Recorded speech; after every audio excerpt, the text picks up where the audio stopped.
उत्तर प्रदेश की योगी आदित्यनाथ सरकार प्रदेश के युवाओं के लिए लगातार रोजगार के नए अवसर पैदा कर रही है। मुख्यमंत्री योगी की सबसे बड़ी और महत्वाकांक्षी योजनाओं में शामिल यूपी डिफेंस इंडस्ट्रियल कॉरिडोर अब तेजी से आगे बढ़ रहा है।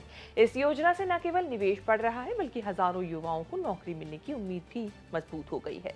रक्षा क्षेत्र में आत्मनिर्भर बनने की ये पहल है।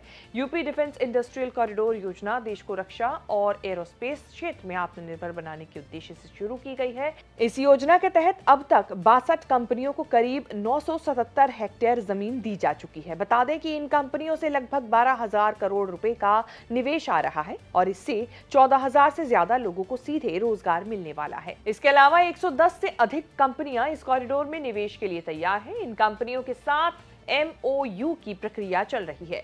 इनसे करीब 22,800 करोड़ रुपए का निवेश और 38,000 से ज्यादा नई नौकरियां पैदा होने की भी उम्मीद है।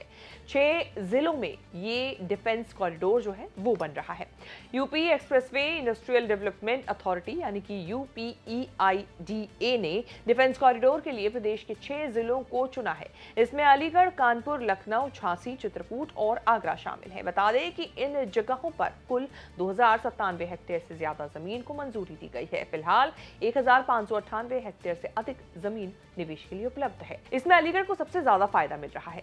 जमीन अलॉटमेंट के मामले में अलीगढ़ सबसे आगे है, जहां 24 कंपनियों को जमीन दी गई है। वहीं कानपुर में 5 कंपनियों को 210 हेक्टेयर जमीन, झांसी में 17 कंपनियों को 571 हेक्टेयर और लखनऊ में 16 कंपनियों को 131 हेक्टेयर से ज्यादा जमीन दी जा चुकी है। इसके अलावा चित्रकूट और आगरा में भी जल्द जमीन देने की प्रक्रिया जो है वो शुरू होगी। 52,000 से ज्यादा रोजगार का अनुमान। अब तक डिफेंस कॉरिडोर के लिए 197 MOU साइन हो चुके हैं। इन समझौतों के जरिए करीब 34,800 करोड़ रुपए का निवेश आने की उम्मीद है। इससे प्रदेश में 52,000 से ज्यादा युवाओं को रोजगार मिलने का अनुमान लगाया जा रहा है। डिफेंस इंडस्ट्रियल कॉरिडोर न केवल युवाओं के लिए रोजगार का बड़ा जरिया बन रहा है बल्कि इससे उत्तर प्रदेश की मजबूत अर्थव्यवस्था भी बन रही है। आने वाले समय में इस योजना से प्रदेश को $1 ट्रिलियन इकोनॉमी बनाने के लक्ष्य को हासिल करने में भी मदद मिलेगी।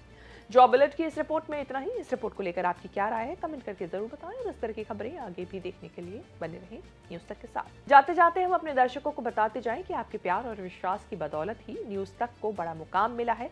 न्यूज तक के शो मंच को बेस्ट टॉक शो का अवार्ड मिला है। साथ ही बेस्ट एंकर का खिताब भी आपके प्यार की बदौलत ही न्यूज तक में मुझे मिल पाया है। इसके लिए बहुत बहुत शुक्रिया।